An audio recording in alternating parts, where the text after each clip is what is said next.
The state unit of the Bharatiya Janata Party has strongly opposed the proposed ordinance to impose professional tax in the state.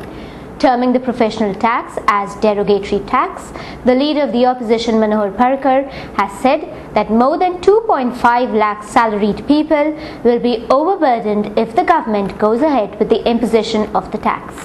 Addressing a press conference in the city on Friday, the leader of the opposition said that more than 2.5 lakh salaried people will be affected if the government imposed the tax.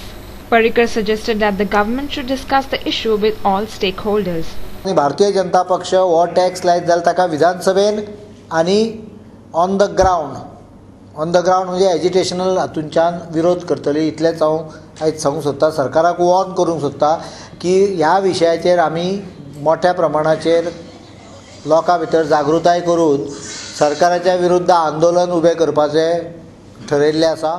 Mr. Parrikar further said that Goans were already taxed enough, and if the government wanted to increase revenue, they should avoid wasteful expenditure.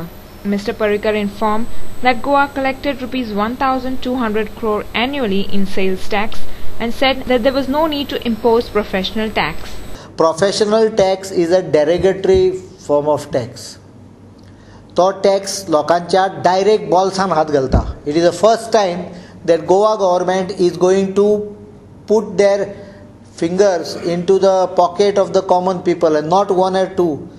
More than 2.5 lakh potential taxpayers, professional taxpayers, तांच्या बॉल्सान हात घालतले गोवा सरकार direct, and they are going to collect between 1,800 to 4,500 rupees tax depending on their salary range.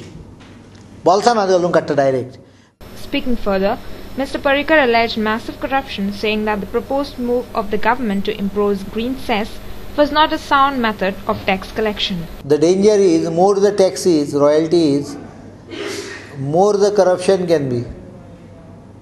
There are people who doesn't want to pay any tax, royalty including, and they are on good, they are on green list of the concerned departments. There are various departments. They only promise, environment minister promised me that through Axis, that Russian hotel in Morji, illegal construction will be demolished in 7 days. It is now 70 days. Nothing has happened. Mr. Parrikar said that the BJP legislature wing, which met on Friday, took stock of the flood calamity in Kankona and other parts of Goa. म्हणून म्हजी सगळ्या गोंयकारांक विनंती आसा की तांच्यांनी पैसे भारतीय जनता पक्षाच्या ह्या अकाउंटान जमा करचे किंवा आमचो कार्यकर्तो येता ताचे कडेन डोनेशन दिवचें. हांव हें चड सांगता कारण सरकार मदत करतली, सरकार कितली करतली म्हाका खबर ना, केंद्र कितले करतले म्हाका खबर ना.